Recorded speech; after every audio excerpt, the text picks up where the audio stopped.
Jean-Philippe André, notre invité président de l'ANIA, l'Association nationale des industries alimentaires qui rassemble 30 syndicats métiers, 17 associations régionales représentatives des industries alimentaires en France. Merci Jean-Philippe André d'être avec nous dans 60 minutes business. Je vais commencer par vous demander factuellement comment vont les industriels en ce moment, en cette période où les distributeurs se font la guerre des prix et où il faut proposer des prix toujours plus bas.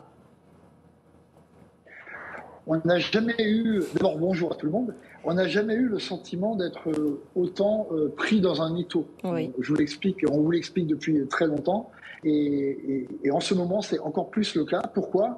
Parce qu'on est en amont, on est obligé de s'approvisionner, donc on est obligé de s'approvisionner en matières premières agricoles et ça continue comme à bouger, mais surtout en emballage et sur ce est venu ce choc énergétique dont vous parlez à longueur d'antenne.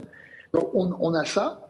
On n'a pas beaucoup de choix puisque, je le rappelle à chaque fois, notre métier c'est de produire. On est au cœur de la chaîne alimentaire. 80% de ce que les gens qui en ce moment d'ailleurs sont à table ont sur leur table et dans leur rayon vient de l'industrie agroalimentaire. Donc on est obligé de produire. Et de l'autre côté, il faut arriver à passer ces coûts dans la réalité de nos comptes d'exploitation. Et ça veut dire tout simplement essayer de transférer cela dans les négociations qui viennent de souffrir. Qui viennent de s'ouvrir. D'ailleurs, c'est un lapsus révélateur. Oui. Donc, on est en train de souffrir. Donc, c'est ça la situation aujourd'hui. Et donc, on est relativement inquiet, raisonnablement inquiet. Les négociations commerciales qui se ferment, qui s'ouvrent effectivement, on a l'impression qu'elles sont permanentes vu l'évolution des choses. Et c'est aussi une situation qui ouvre la voie peut-être à une nouvelle ère dans la grande distribution. On va en parler. On connaissait Lidl et Aldi. Voici maintenant Tazita, Primoprix, Atacadão, nouvelle vague d'enseignes qui arrive en France pour casser les prix. Comment se passe ou comment vont se passer avec ces hard discounters